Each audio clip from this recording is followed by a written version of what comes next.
Greetings and salutations, and we're back with more Terraria. Now, the question becomes, what can I do? I need to somehow manage to get my hands on... Ooh, that's cotton caverns. I could go do that real quick. I need to get my hands on the queen bee. And I need to get my hands on killing off... I want to say... Ooh, wait, right over there I could go fish that up. Right over there. We go up and around. Okay. So I have to kill the queen bee and I have to kill Skeletron. Both of which seem to be causing me a bit of struggles. Now, I might be able to catch it right here.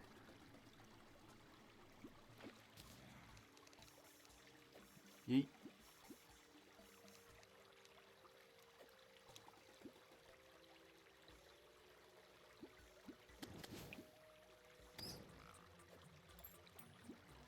So, aside from the struggles of Skeletron and the queen bee, I'm trying to think, what could I do?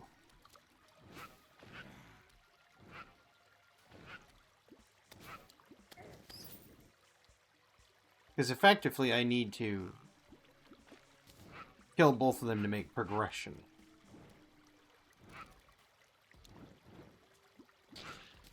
Ideally, I would love to do queen bee, because I think the queen bee would be not so much the easier one, but I think that the queen bee would yield the best bang for my buck, so to speak. Because from the queen bee, you can get all the queen bee, like, weaponry, right? Like the bee gun and stuff like that. And while they sound weak and they sound pathetic, they're actually really good.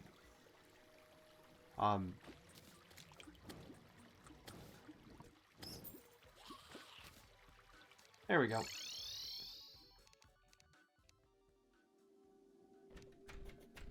The question is I've tried to do them both off of... Oh, cool. Fishing bobber. I can get more fishing power, I guess. Well, nevertheless. I've tried to do them both off camera, and it didn't work out too well. Which, this comes as no surprise to anybody. They watch how I've ham-handed everything. So anybody that's, been watching the channel for a long time knows exactly how my level of play is. So it comes as absolutely zero surprise that I can't seem to lock down a lot of the fights. But not too worried about that. I'll eventually figure something out.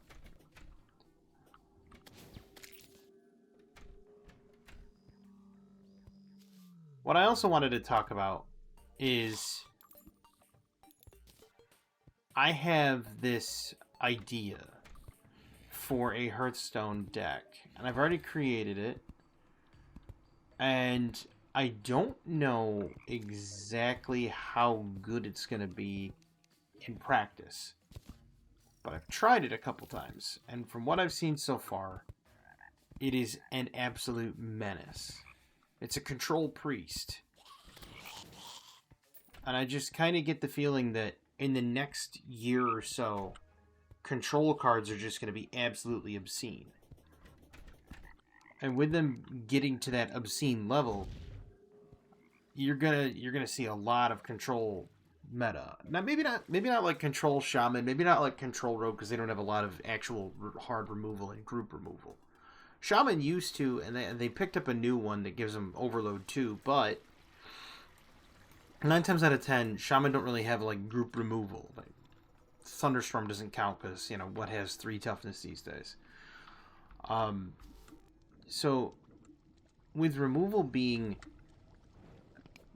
I would say, almost at a premium anymore, it begs the question, like, how good is Removal Priest gonna be? Ow. That was not what I wanted.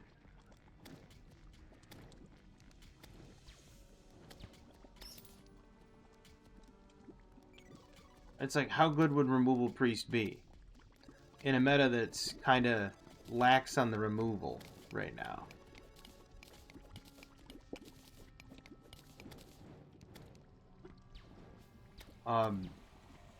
You have a couple of things that are really good at removal. Warrior is really good at removal right now. Then again, when isn't Warrior good at removal, right?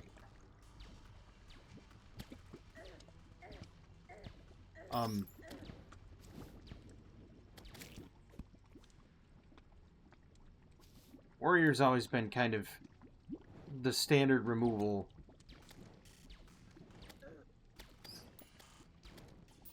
Like, go-to. Because Control Warrior's always been a thing.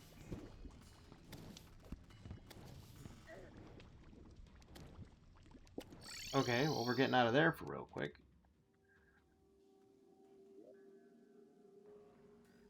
What I'm getting at is, they used to have... Let's see, they had Control Warrior, they had Control Priest for a while.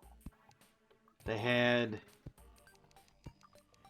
There was a couple other cards, or not cards, but there was a couple other classes that could actually do a lot of control. There was control... Well, can't really... Pardon me. Can't really call it Control Druid, because it was more or less like kind of like a tempo druid, really. So it wasn't as control-y as most things were back in the day. I really think that this priest deck is going to hit a niche, and you'll probably see it in the next couple of days. I know that a lot of people don't really care for Hearthstone content, but it's like, there's something about the game that I enjoy. And I think it's the creativity of making decks that potentially can work, right?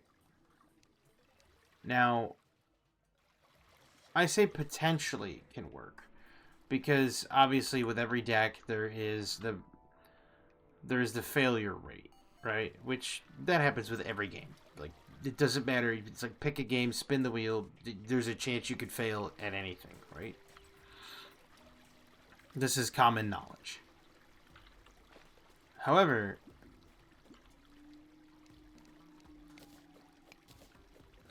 with Hearthstone, the potential to fail is higher than a lot of other things, right?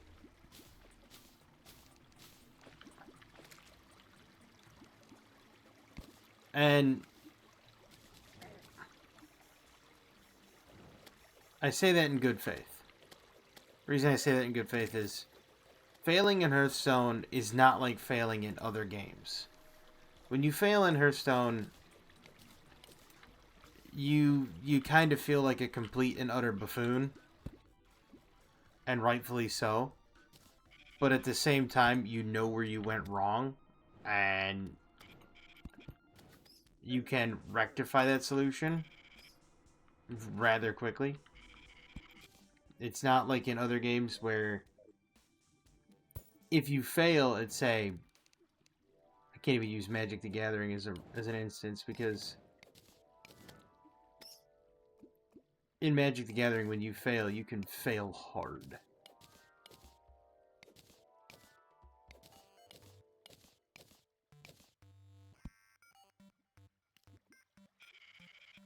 But effectively, when you fail in Hearthstone, you kind of feel like a complete fool.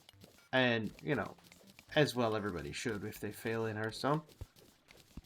But the potential of building a deck that can not really shake up the meta, but just kind of give it some flexibility and make it seem like it's not a complete waste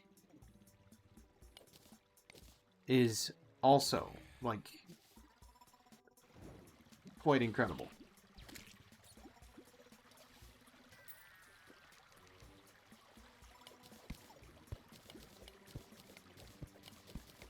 And you know, there's obviously two schools of thought here, because there's a lot of people out there that say like Hearthstone right now is a one card meta.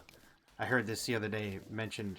Matter of fact, Raren was doing a video where he was doing this video with Firebat. If you know who Firebat is, Firebat's like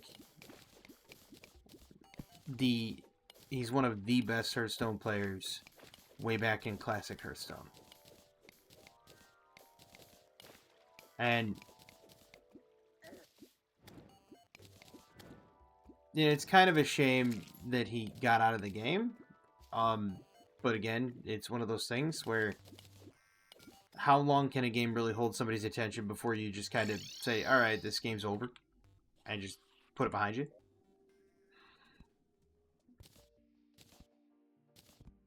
But like I've said before, my love of the game is completely dependent on the fact that I can make wacky and crazy decks.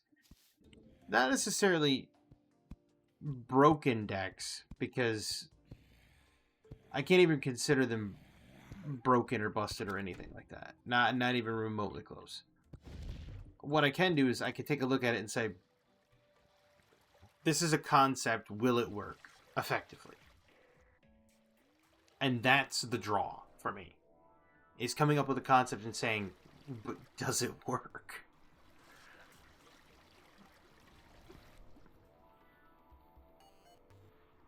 And I remember the old days, right? You know, I used to come up with concept, you know, designs for not really the game, but like designs for decks that most people would kind of look at and say, well, wait a minute, you're crazy. For example, there was a deck that I played ages ago. Everybody's aware of what a Reno deck is, right? If you've played Hearthstone, you know what a Reno deck is. It can be kind of described as like a commander deck in Hearthstone. Because what a Reno deck does is it basically says you're only allowed one copy of a card for, you know, forever, effectively, in your deck, unless you discover it.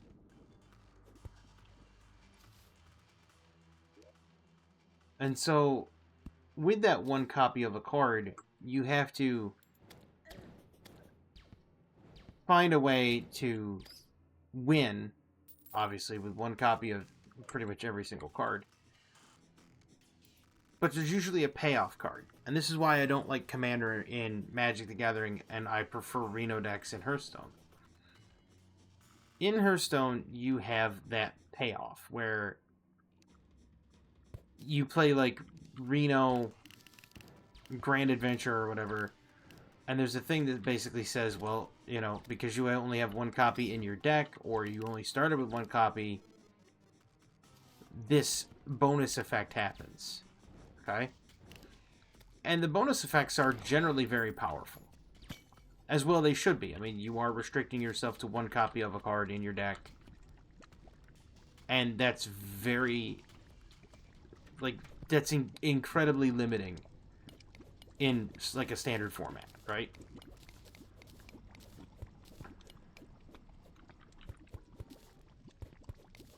But when you have something like this, like a Reno deck, and you have it in a deck in such a way that you can see where the potential for it lies, you have to play into it effectively, and you have to play into it quite strong. Like, you have to lean into the Reno effect. But the Reno effects are powerful, so they kind of balance out. Now, am I saying all Reno effects are good? No, not all of them. Some of them are kind of poo.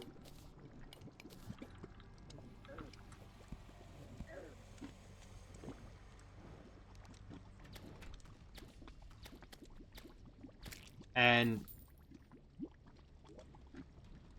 it's kind of insane, like, how bad some Reno abilities are.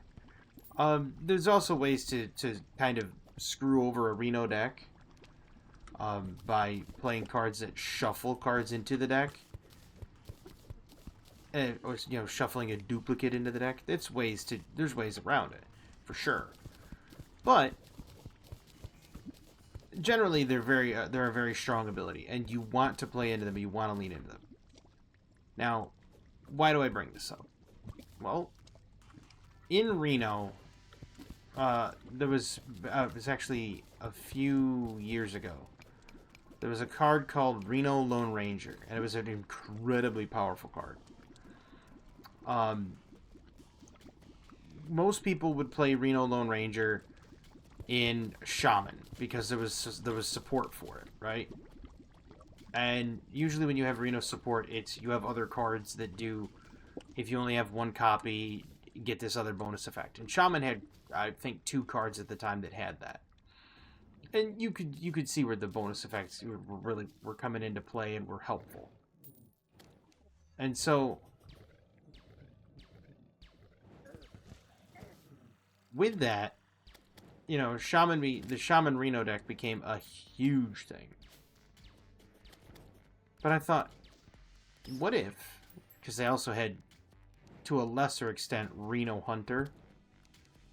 I thought, well, what if I did Reno Mage?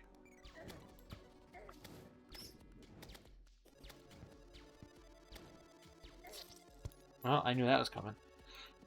And so I did. I did Reno Mage. And one of the things I did with Reno Mage is I made it about board control. It was a Reno Control Mage. And it probably won 70% of its games. Just solely off the fact that, you know, the opponent would try to develop a board. I would cast a few spells, wipe out the board. They would try to develop a board again, do rinse, repeat. It would get to about turn 8, turn 9. They would try to develop a third and final board that was really powerful. You drop Reno, and you just kind of hose them at that point. And you're still getting enough burn from the cards in hand to cause damage to the opponent. And you're still allowed to develop a board because you play a card. They can't really develop. They can't trade in and attack the board or attack your minion on the board because, well, you've just basically ruined all of their board. You've effectively deleted their cards. Shaman did this too. And my Shaman deck did this a little bit more effectively than the Mage. And to that degree, I say that the Shaman deck was slightly better. And it also had a higher survival rate. To be 100% honest. Like, it was just a better all-around deck. But it had better control spells, too. So, like, single target anyway. It had things like Hex. Hex is just incredibly powerful. So, let me fast forward to where I decided to take my Reno Control Mage, and I said, you know what?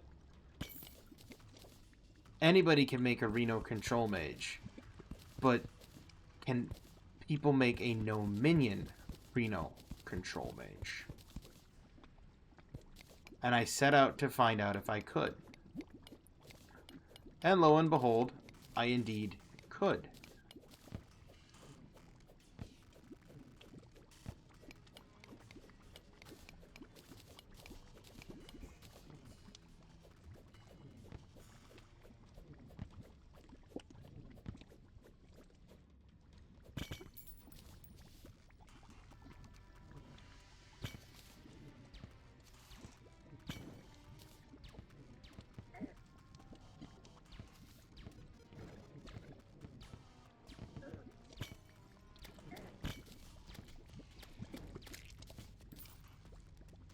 Now, my no-minion Reno Mage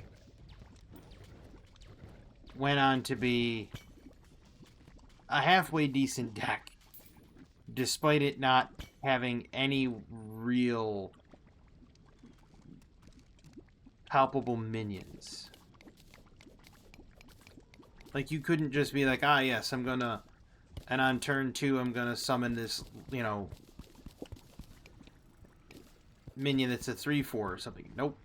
It was pretty much, you know, turn 2? Okay, well, what do you get on turn 2? Well, you get nothing. You get a spell. What's that spell do? Well, it can potentially summon a minion, if you know what you're doing. But what does it actually do? Well, nothing.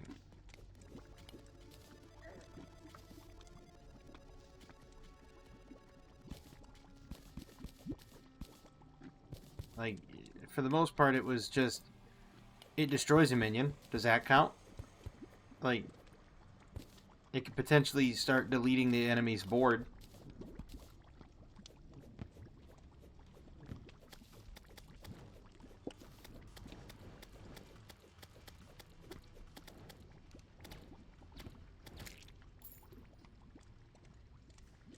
And that's kind of the premise it ran on, was it's going to absolutely delete the enemy's board, whether the enemy likes it or not.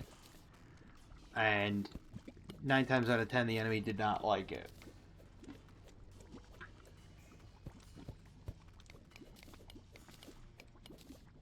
That's one of the reasons I started squelching people, like, straight away. It's because I would get, you know, they would use the threaten emote multiple times a game, because it was, you know, oh, you deleted my minion, threaten, threaten, threaten, threaten. And it's like, really, dude? That's all you're gonna do, is just continue to threaten me because I deleted your minion? That's kind of lame, brother.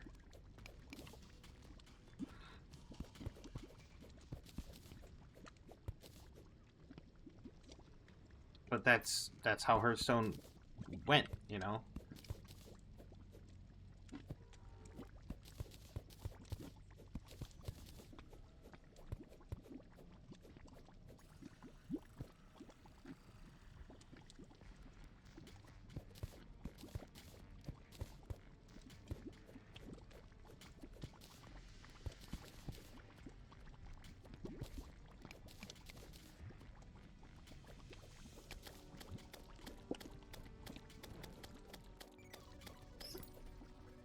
I would say that was just me being a troll on Hearthstone, but realistically looking back on it, no. I would have to say I was a pretty good menace at building, you know, funky decks. But that's kind of, like I said, that was the appeal to me, was building those decks that most people didn't do. I wasn't trying to, you know, find the new meta, and I wasn't trying to redefine the old meta. I just wanted to build decks that I had a fun time playing, that not necessarily ruined the game for other people, but gave the game a new look. You know what I mean? And people say, what do you mean a new look? Well, okay, for example, if you run, let's say you start playing a card game. Doesn't matter which card game. Magic the Gathering, Hearthstone, Yu-Gi-Oh! You know, pick your poison. You start playing a card game.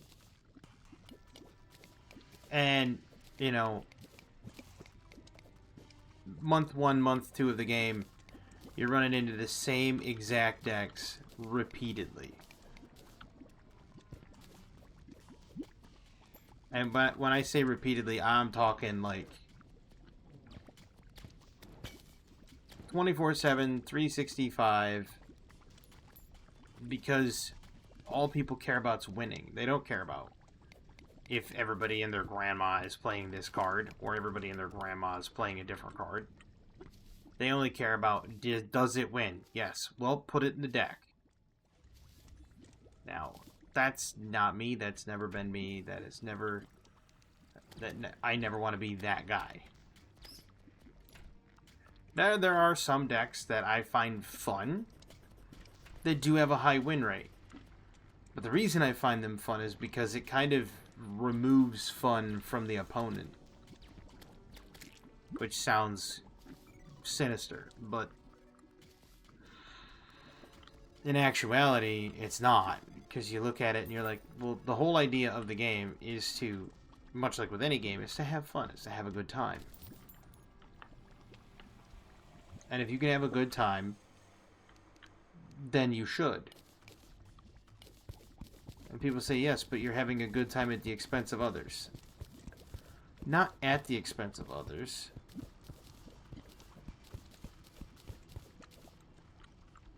It's not at the expense of others. It's much to the chagrin of others. Okay? It's not like I'm deliberately ruining their day.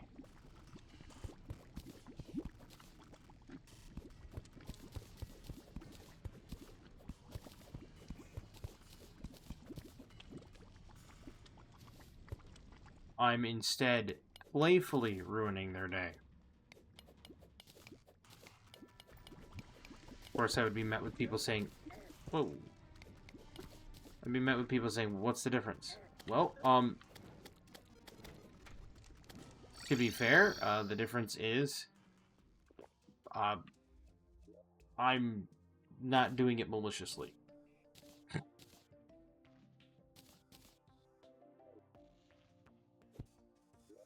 Which is true. I'm not. Like, if I play a game and it causes people to be kind of upset and moody because, gee, I'm doing something in a game that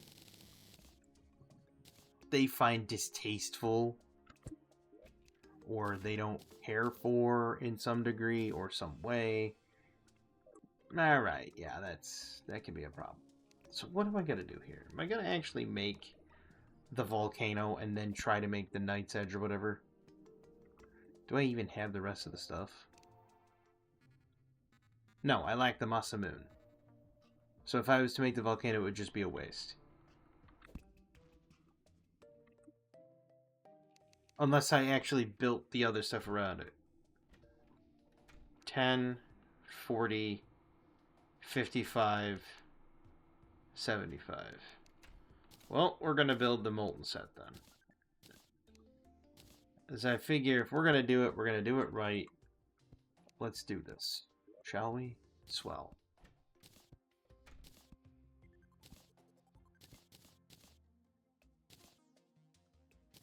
Now, what does this give me for a bonus?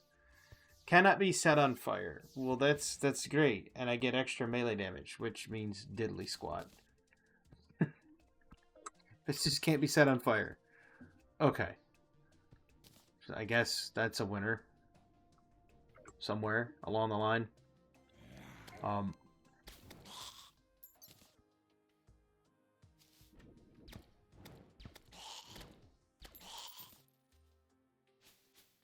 I just have to find melee gear that does not suck.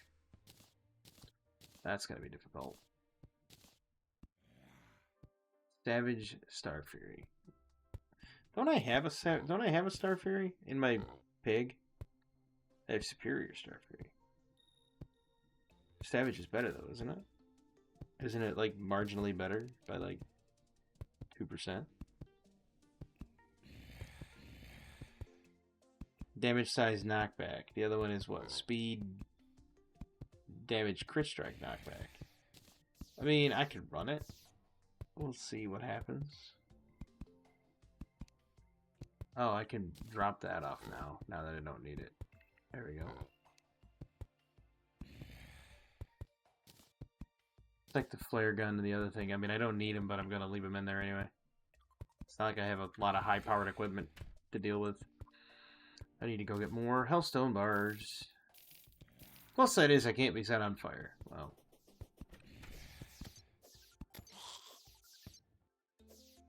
Yo.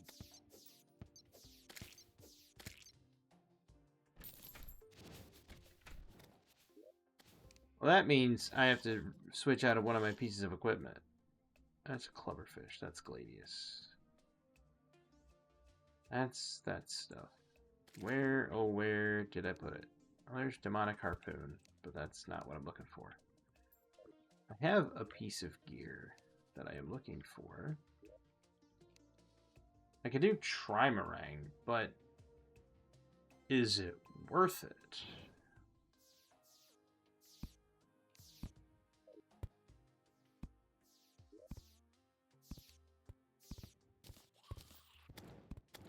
There's what I was looking for.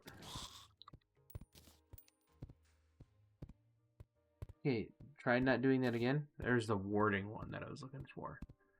Now I want to go on over the life regen.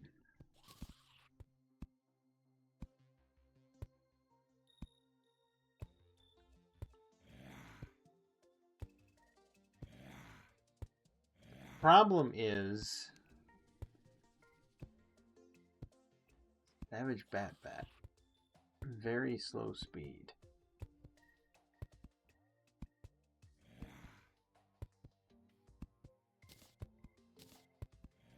Code 1, fast speed. But then again, that's that stupid yo-yo.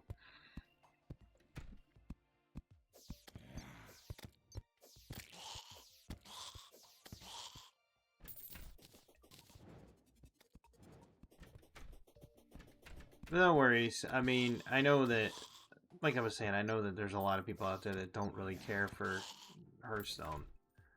And I don't intend to bore everybody to tears with it, but I do enjoy it, and I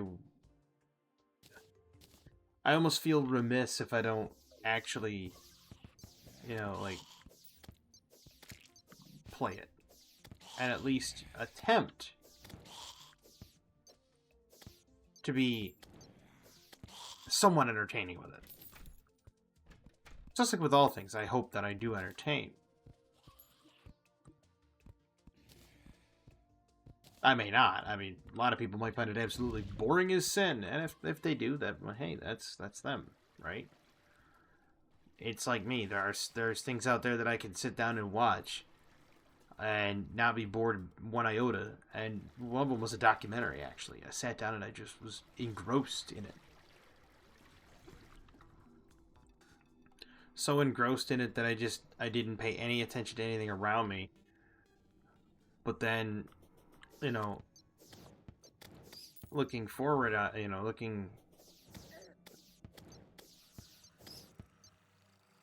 looking at it again, I thought to myself, why was I so engrossed with it? Never could come up with an answer for that one.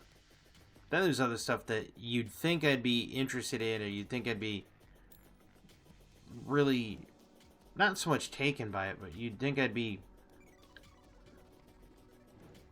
I guess, ooh, should I leave that up there? Probably not. That you'd think that I'd be kind of like driven by it, or to a degree wanting to watch it more often, etc.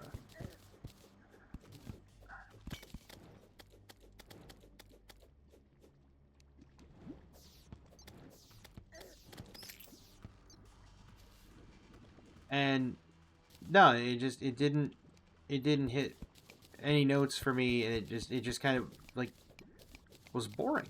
I mean, I've had things that are like that. It's really weird because there was certain shows that sounded like they'd be right up my alley. They weren't. They weren't my cup of tea, and I was bored out of my mind watching them, which is completely backwards from most things. Like most things, I think to myself, I'll give it a go, give it a watch, see if I like it, or give it a playthrough, see if it, resonates with me to a degree that I would want to keep playing it, etc. And then there are just times that I've had absolutely no interest whatsoever, and it's strange.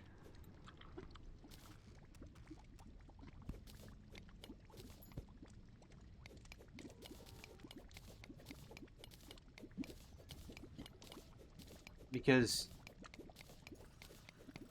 I don't know, it just it's crazy how some things one day are your cup of tea, and then the next day, I don't know if I don't know if you'd say you grow out of them, or you just don't see it the same way you used to. I don't know.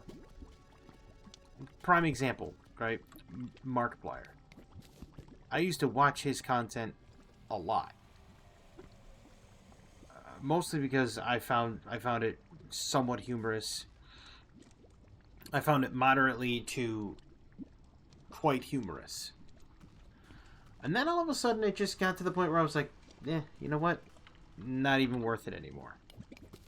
I guess because it felt strained, or I don't know. Not strained so much, but it almost felt like it was forced. You know what I mean? I almost felt like he was attempting to be funny to a degree that he was not, if that makes any sense.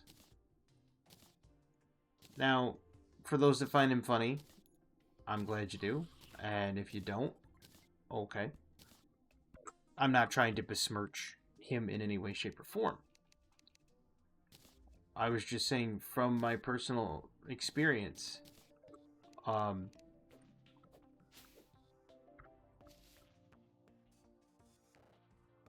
I've come to realize that some things, maybe I just grew out of it. Maybe I grew out of, like, the childish antics, or the childlike antics. You know what I mean? Perhaps that's it. Don't know exactly what it was. But just one day I woke up and I was like, you know what? It's like, no, this ain't it.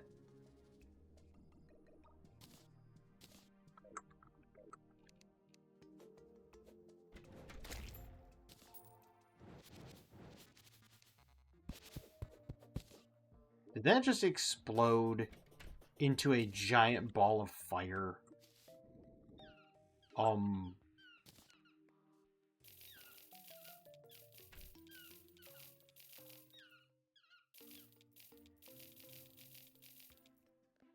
That's gotta be a bird. If that's not a bird and that's a dog, that's gonna be very uncomfortable. It does not sound like a bird. It sounds like a dog is in pain. And I never like the sound of that. That always...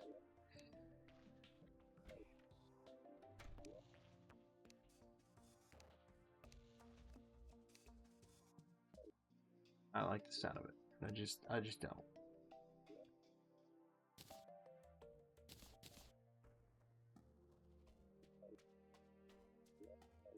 We're gonna try the queen bee.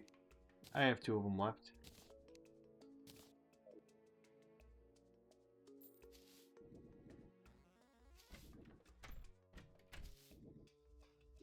Yes, I realize that me doing this is not going to be the world's best thing, but we're going to try it anyway. I mean, I have 49 defense next to the bast. We're hoping.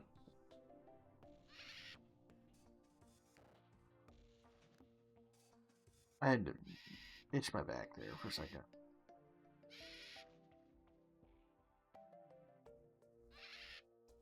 Is this the heart reach potion? That is.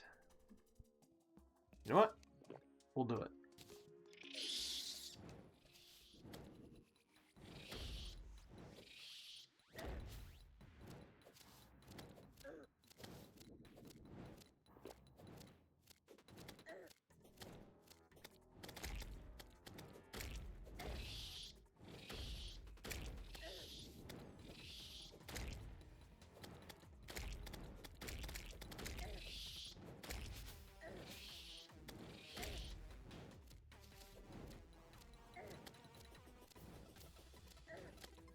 Ow.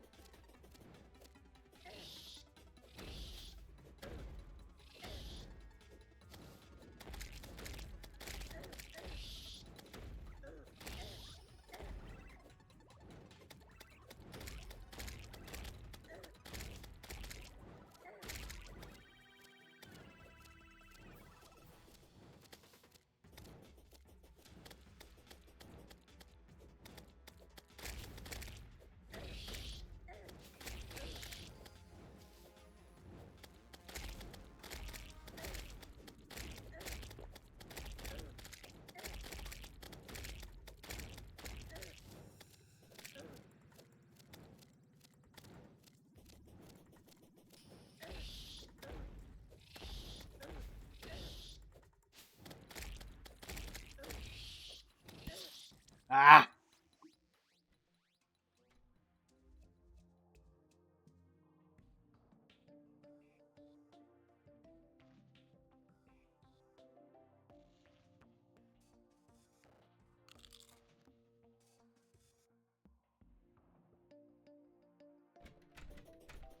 I gave it the old college try. There he is.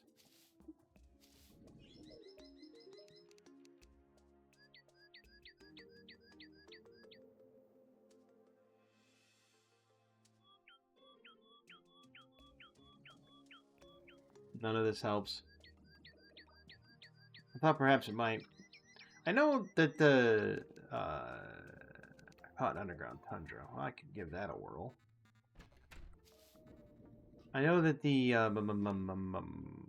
magma stone actually makes for something. I know that you can use it as a piece. I think it's to make. I think it requires the glove and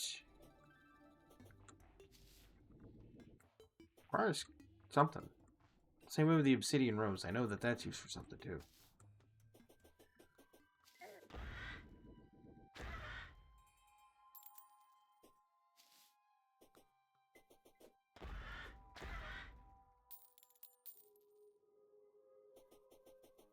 But maybe that's the thing. Like, maybe I got too old for the antics of Markiplier. I'm gonna go back to that.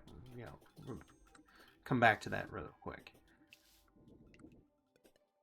And I think it's got to be said for almost everybody. There will come a time where the audience you once had won't be there, and you will either get a new audience or you won't. And to those that get a new audience and to the people that to show up and just enjoy it, that's great. I'm glad they do, and I'm glad they find something that they can truly resonate with and enjoy. Like, I'm not gonna be anyone. I'm not gonna take it away from anyone. Like, if somebody really resonates with the message or enjoys it, I'm not gonna be one to stop them, right? I'm not gonna be that guy that's like, no, you can't enjoy that because insert reason, right? And I don't want to be the guy that's gonna make waves at all. I don't want to be the guy that's like viewed as somebody that's trying to create drama, because that's never my MO. I just try to call it like I see it, right? And for some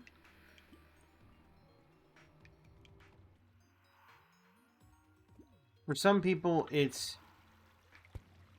stuff they enjoy, right? So I'm not going to take it away from them. For me, it used to be enjoyable. I don't know what happened though. Like,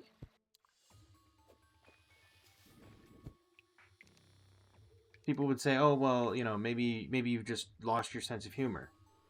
Perhaps, I could have.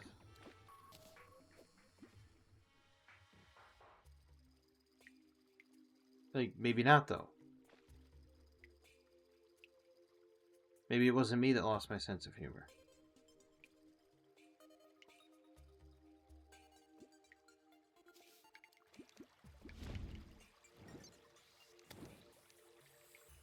Maybe it was other humor that was lost on me, you know? Maybe it's something I no longer understand.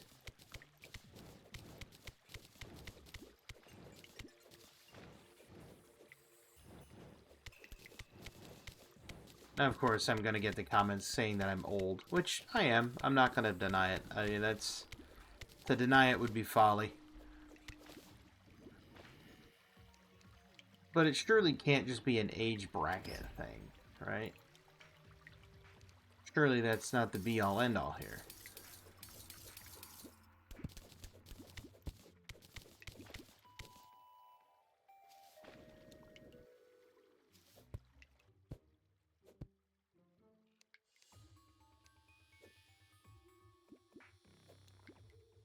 That kind of looks like Montana.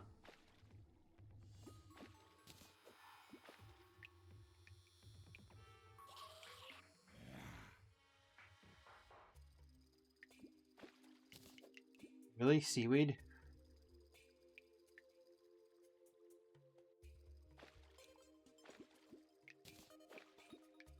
I don't know.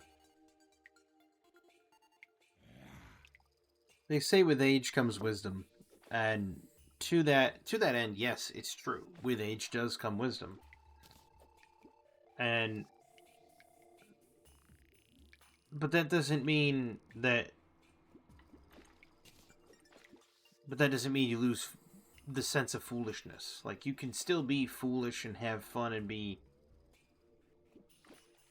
yucking it up in such a way. If that makes any sense. Old shoe.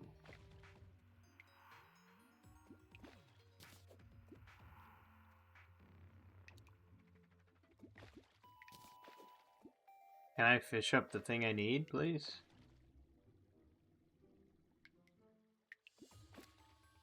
Oh, apparently not.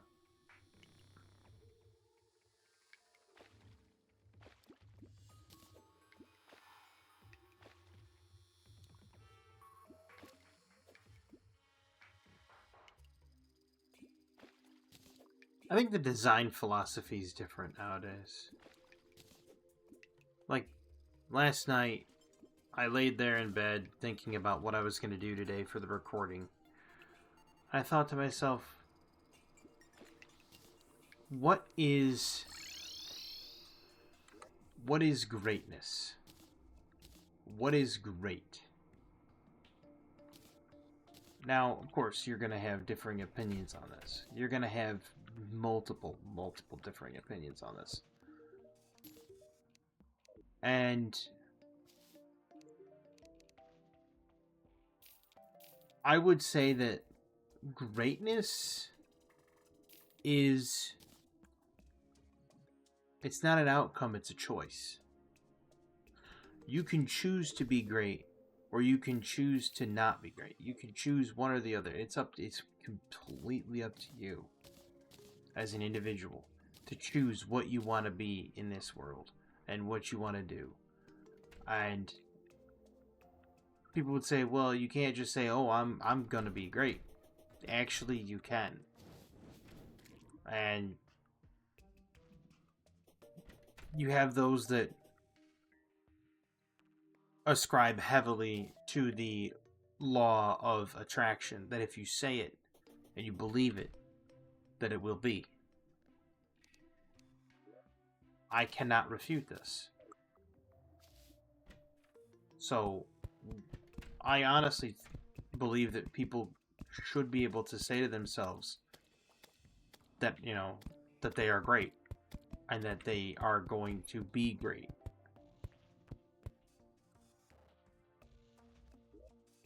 And I don't find any faults in that whatsoever. None. Because if you firmly believe that you're great in your heart of hearts, how could you not be? Now, you'll have people out there, and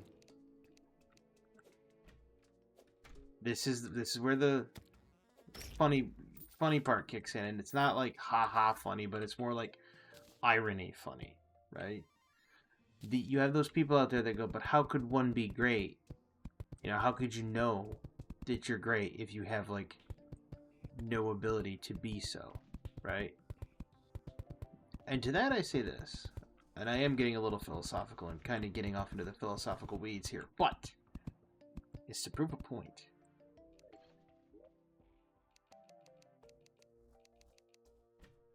To those people out there that try to naysay and say, well, how could you be great if you don't know?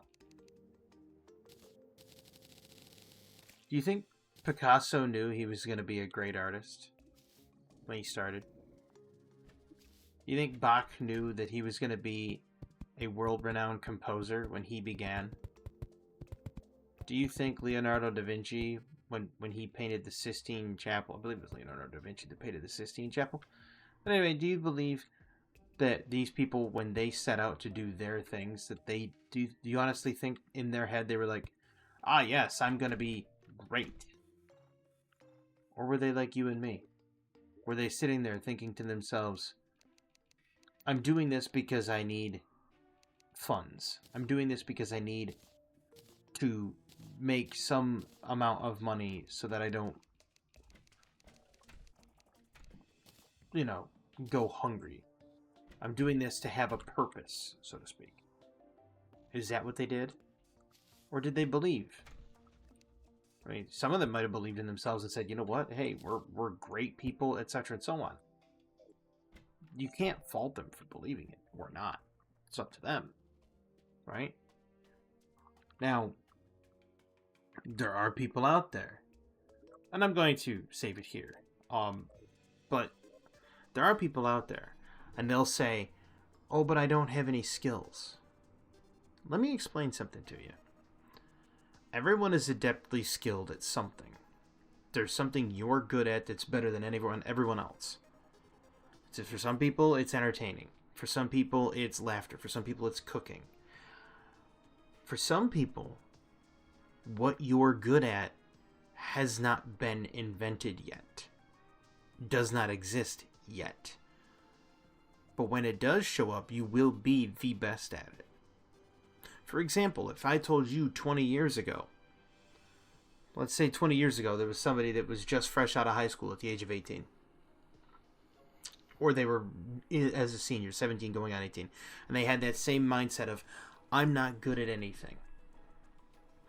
And I told them, you're going to be the best AI prompter in the world. You could prompt it in any way to get the exact response you want. To have it make whatever you wish. You are going to be the best AI prompter ever to live. They'd look at me like, well, what's AI? They wouldn't know. Because it hadn't existed in 2004, 2005, 2006. It was just starting to become a thing. Now, if I was to say to somebody else, 10, 15 years ago, you're going to become the most world-renowned 3D printing artist. You're going to be able to create 3D printed objects that are mind-blowing, revolutionary. They wouldn't know what I was talking about. They'd be like, what's a 3D printer? Sometimes what you're good at doesn't exist yet. And when it does, it'll call to you. You'll just sit there and be like, I'm going to go do that. Why? Because that's what you are meant to do. For me, my calling is exactly what I just did. Getting people to look from a different perspective. Being able to sit down and talk to somebody and have them take a step back and go, well, wait a minute, let's view something differently. Having that ability and having people listen to that. And a lot of people do listen to it, and some people don't take the advice, and some people do. It's up to them. I'm literally the guy. I'm kind of like Morpheus, right? Kind of like Morpheus in the Matrix, except I'm not played by Lawrence Fishburne. But I sit there and I'm the one that shows them the door. It's up to them to walk through. I can only show them the option. It's up to them to choose.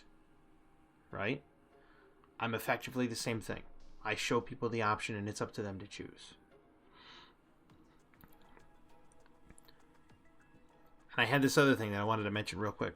It also kind of dovetails into the whole philosophical thing about, if something you're adeptly good at in the future does not exist yet. Past you went through what it went through to put you where you need to be now, so that current you can put you where you need to be in the future. Future you is going to look back at past you and go, how did you know that you had to do these things to get me where I am? Past you is going to basically look at future you and say, I knew because I had to. Kind of delves into quantum entanglement of self. You get quantumly entangled with self. Your future self and past self are quantumly entangled. Past self leading to future self. future self needing past self to go through what it went through to become what it is in the future when you're your best possible self, when you're at your pinnacle, when you're at your peak, like Picasso in his 50s when he became a well-known artist. My apologies. It is like 2 in the morning. Yes, it is just past 2 o'clock in the morning. So, I am extremely tired. But I hope everybody enjoyed that video. In this video, actually. Like I said, in the next couple of days, I am going to be doing a control pre-stack on Hearthstone. If you like Hearthstone and you like watching me effectively make opponents suffer, you'll like that one. But I hope everybody has a fantastic evening, a wonderful tomorrow, and as always, have a good one.